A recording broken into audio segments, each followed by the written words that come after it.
Assalamualaikum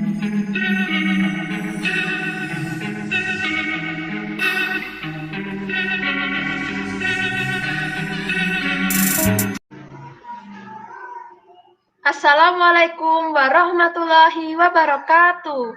Kami dari kelompok PKMAI yang beranggotakan Reka Sugianto NIM J120190031 dan Anggi Nur Apri Wilyanti NIM J120190054 ingin mempresentasikan PKMAI yang berjudul Risiko COVID-19 terhadap pasien stroke.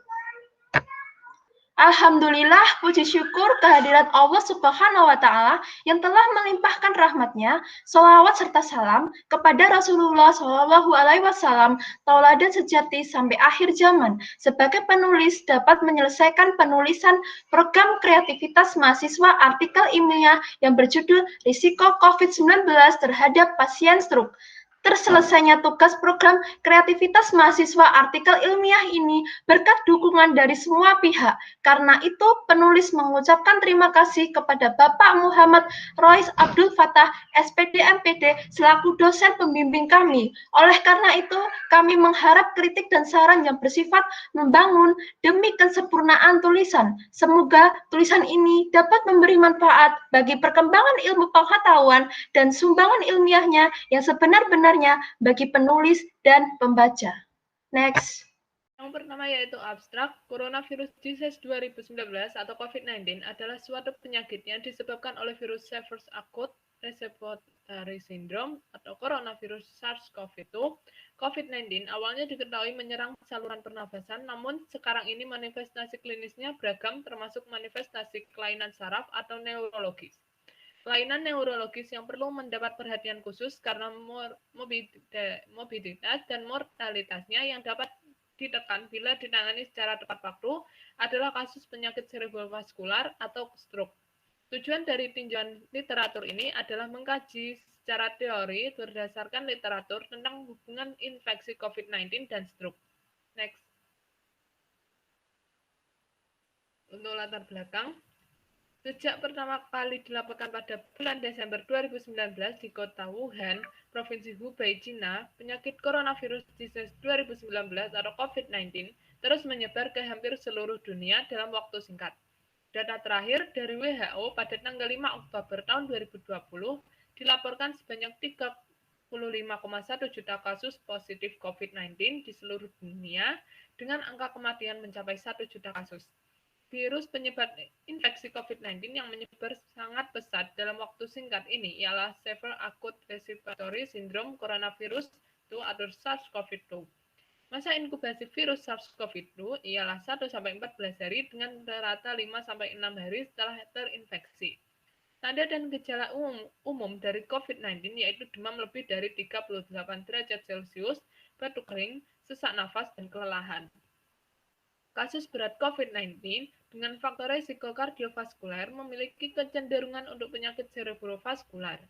Beberapa peneliti terbaru menunjukkan peningkatan kadar dimer pada infeksi SARS-CoV-2 yang berat. Hal ini juga menjadi penyebab terjadinya penyakit cerebrovaskular seperti stroke iskemik akut pada pasien COVID-19. Pada studi retrospektif terdapat 221 pasien COVID-19 oleh Lee. Tahun 2020 didapatkan 5,9% pasien mengalami stroke akut selama dirawat di rumah sakit.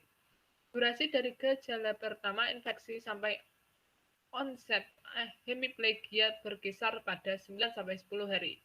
Tipe stroke paling umum adalah stroke iskemik 84,6%, diikuti dengan trombosit vena sentral, dan stroke pendarahan 7,7%. Untuk rumusan masalah, apa pengaruh COVID-19 bagi penderita yang memiliki faktor risiko kardiovaskular dan juga memiliki riwayat stroke? Tujuan untuk mengetahui angka penyebaran COVID-19 yang mempengaruhi penderita dengan faktor risiko kardiovaskular dan juga riwayat stroke. Untuk manfaatnya, bagi penulis diharapkan dapat menambah serta memperluas wawasan dan pengetahuan tentang bahaya COVID-19 bagi penderita yang memiliki faktor risiko kardiovaskular serta memiliki riwayat stroke. Bagi pembaca, diharapkan penulis dapat memberitahukan pengetahuan serta wawasan bagi masyarakat bagaimana bahayanya COVID-19 bagi penderita kardiovaskular serta penderita yang memiliki riwayat penyakit stroke. Untuk metode, penelitian ini berbentuk literatur review dengan melakukan pencarian data menggunakan 3 database dengan kriteria yang ditentukan, yaitu yang pertama, Detik News, yang kedua, Jurnal Unhad, yang ketiga, Medical Hospital. Kata kunci yang digunakan dalam pencarian literatur yaitu risiko COVID-19 terhadap pasien stroke, baik stroke iskemik maupun hemorrhagic. Beberapa pasien COVID-19 dapat mengalami stroke, kejang, dan radang otak. Laporan kasus yang terpublikasi sebelumnya melaporkan pasien COVID-19 dapat terjadi infarksi cerebral akut akibat oklusi pembuluhan darah besar maupun pendarahan intracerebral masif tanpa riwayat hipertensi, arteri, atau penggunaan antikoagulan sebelumnya.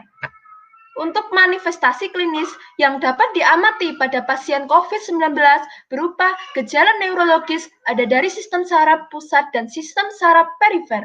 Untuk sistem saraf pusat ada pusing, gangguan kesadaran, penyakit cerebrovaskular akut, dan epilepsi. Untuk sistem saraf perifer ada gangguan pembawaan, gangguan perasa, gangguan penglihatan, dan neuralgia dan kerusakan otot rangka. Untuk perburukan klinis yang cepat dapat berasal dari gangguan neurologis seperti stroke yang mungkin berkontribusi pada tingkat kematian yang tinggi. Penyebab klinis yang memperburuk adalah hiperaktivasi faktor inflamasi hingga akhirnya menyebabkan badai sitokin yang fatal. Selain hal tersebut, gangguan pada sistem koagulasi menyebabkan peningkatan kadar D-dimer dan kelainan trombosit serta meningkatkan risiko kelainan cerebrovaskular selama periode pandemi COVID-19 ketika dokter melihat pasien dengan manifestasi neurologis tersebut. Harus mempertimbangkan infeksi SARS-CoV-2 sebagai diagnosis banding. Next. Termasuk sistem pernafasan, saluran pernafasan, dan otak. SARS-CoV-2 menginduksi down regulation ACE2 dan mengaktifkan sumbu RAS basic secara berlebihan secara menonaktifkan mensinyalkan RAS alternatif di otak. Ketidakseimbangan akibat vasodilatasi, peradangan saraf, stesosidatif, dan trombogenesis dapat berkontribusi terdapat patofisiologi stroke selama infeksi COVID-19. Hal ini tidak seperti pemahaman kita sebelumnya bahwa COVID-19 mirip dengan flu biasa. Kita sekarang dapat mengetahui bahwa virus SARS-CoV-2 dapat menyerang beberapa organ dan menyebabkan kerusakan yang signifikan dan permanen. Protokol perawatan di rumah sakit harus dimodifikasi untuk memberikan perawatan individual yang lebih baik untuk pasien stroke disertai COVID-19 serta keamanan bagi tenaga kesehatan. Tinjauan literatur ini diharapkan dapat menjadi bahan bacaan ilmiah bagi para klinis terkait stroke dan COVID-19. Sekian dari kami, kurang lebihnya kami mohon maaf. Wassalamualaikum warahmatullahi wabarakatuh.